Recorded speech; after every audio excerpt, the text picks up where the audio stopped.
9 अगस्त 1925 की एक रात लखनऊ के पास एक साधारण सी पैसेंजर ट्रेन चल रही थी। लोग अपने अपने डिब्बों में सो रहे थे। किसी को अंदाजा भी नहीं था कि कुछ ही मिनटों में भारत के इतिहास की सबसे साहसी क्रांतिकारी कार्रवाई होने वाली है।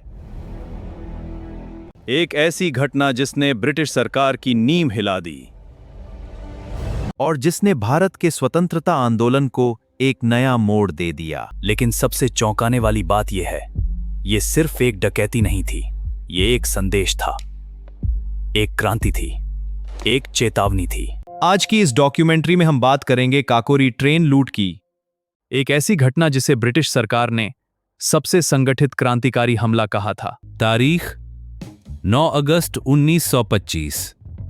स्थान काकोरी स्टेशन, लखनऊ के पास। संगठन हिंदुस्तान रिपब्लिकन एसोसिएशन HRA।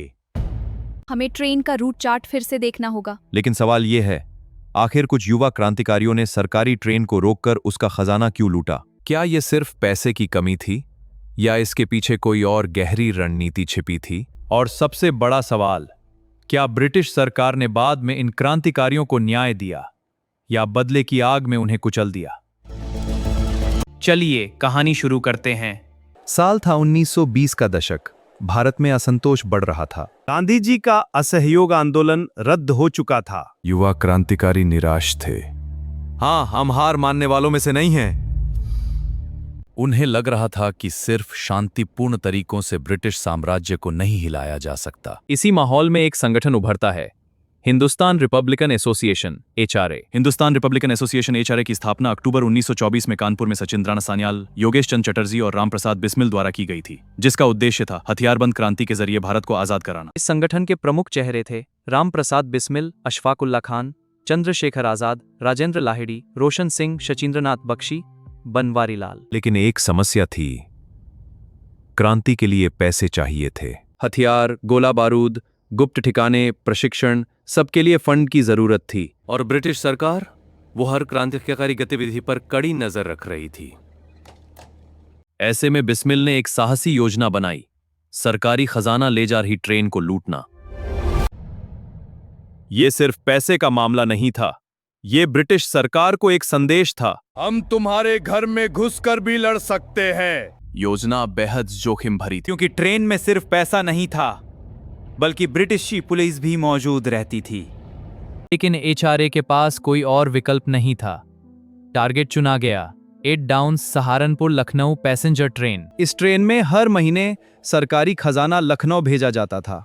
क्रांतिकारियों ने महीनों तक ट्रेन की टाइमिंग, रूट, सुरक्षा और खजाने की मूवमेंट का अध्ययन किया। यहाँ देखो, खजाना इसी रूट से जाएगा। हाँ, टाइमिंग मैच करती है, सुरक्षा बढ़ा दी गई है, लेकिन हम तैयार, तो हमारी योजना पक्की। उन्हें पता चला कि खजाना गार्ड के डिब्बे में रखा जाता है। सुरक्षा कम होती थी, रात के समय ट्रेन धीमी चलती थी। काकोरी के पास एक मोड़ था जहां ट्रेन की स्पीड बहुत कम हो जाती थी। यही मौका था, लेकिन असली चुनौती थी टीम बनाना। क्योंकि इस मिशन में एक भी गलती का मतलब था गिरफ्तारी, यातना या मौत। फिर भी 10 क्रांतिकारी तैयार हुए।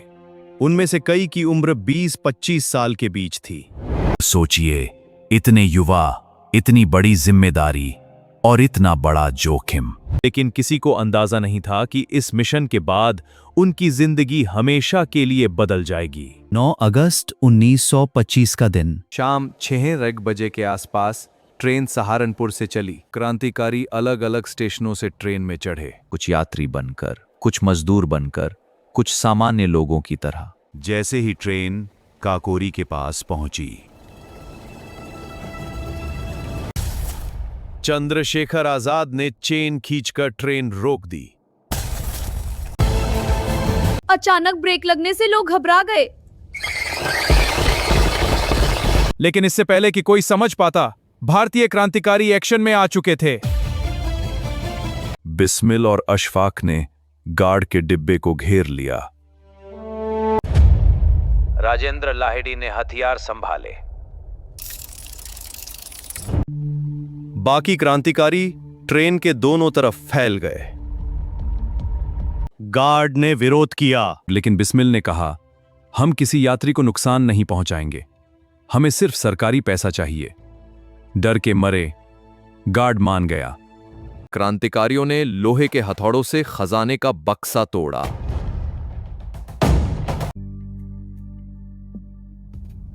उसमें लगभग 4600 रुपये थे, जो आज के समय में कई करोड़ रुपए के बराबर होते। और फिर सब हवा की तरह गायब हो गए।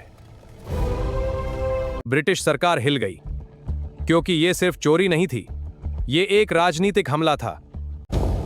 एक चुनौती थी, एक चेतावनी थी। काकोरी कांड के बाद ब्रिटिश सरकार ने इतिहास की सबसे बड़ी क्रांतिकारी खोजबीन शुरू की। 40 से ज्यादा लोगों को गिरफ्तार किया गया, 10 लोगों पर मुकदमा चला, 4 को फांसी की सजा दी गई, कई को उम्र कैद मिली। लेकिन सबसे बड़ा झटका था बनवारी लाल की गद्दारी। वो HRA का सदस्य था, लेकिन पुलिस के दबाव में उसने अपने साथियों के नाम बता दिए। इस गद्दारी ने पूरी क्रांतिकारी गतिविधि को उजागर कर दिया। और फिर शुरू हुआ काकोरी केस ट्रायल, जो इतिहास के सबसे विवादित मुकदमों में से एक है। सबूत कमजोर थे, गवाहों पर दबाव था, मुकदमा निष्पक्ष नहीं था।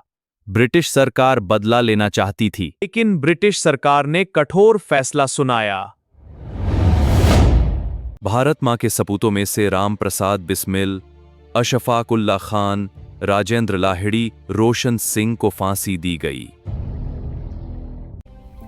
चंद्रशेखर आजाद गिरफ्तारी से बच निकले और 1931 में इलाहाबाद के अल्फ्रेड पार्क में पुलिस मुठभेड़ में अपनी आजाद रहने की कसम पूरी करने के लिए आखिरी गोली खुद को मारकर शहीद हो गए। इंकलाब जिंदाबाद। चंद्रशेखर आजाद आजाद थे, आजाद ही रहे। काकोरी कांड ने भारत के स्वतंत्रता आंदोलन को एक नई दिशा दी। युवाओं में क्रांति की लहर उठी। हिंदुस्तान सोशलिस्ट रिपब्लिकन एसोसिएशन की स्थापना सितंबर 1928 में दिल्ली के फिरोज शाह कोटला मैदान में चंद्रशेखर आजाद, भगत सिंह, सुखदेव द्वारा की गई। भगत सिंह, सुखदेव, राजगुरु जैसे नए क्रांतिकारी उभरे। काकोरी कांड ने साबित किया कि भारत की आजादी सिर्फ एक राजनीतिक मांग नहीं थी, ये एक जन आंदोलन था, एक आग थी, एक जुनून था। काकोरी ट्रेन लूट सिर्फ एक डकैती नहीं थी, ये एक संदेश था कि आजादी की लड़ाई सिर्फ भाषणों से नहीं जीती जाती, कभी कभी इसके लिए जान की बाजी लगानी पड़ती है। राम प्रसाद बिस्मिल, अशफाक उल्ला खान, चंद्रशेखर आजाद, इन नामों ने हमें सिखाया कि मातृभूमि के लिए सबसे बड़ा बलिदान अपनी जिंदगी देना होता है। आज लगभग 100 साल बाद भी काकोरी कांड हमें याद दिलाता है कि इतिहास की कुछ घटनाएं सिर्फ अतीत की कहानी नहीं होती। वो हमें ये भी सिखाती हैं कि सच, साहस और बलिदान किसी भी राष्ट्र की नींव होते हैं। आपके हिसाब से काकोरी कांड से हमें सबसे बड़ी सीख क्या मिलती है, कमेंट में जरूर बताइए।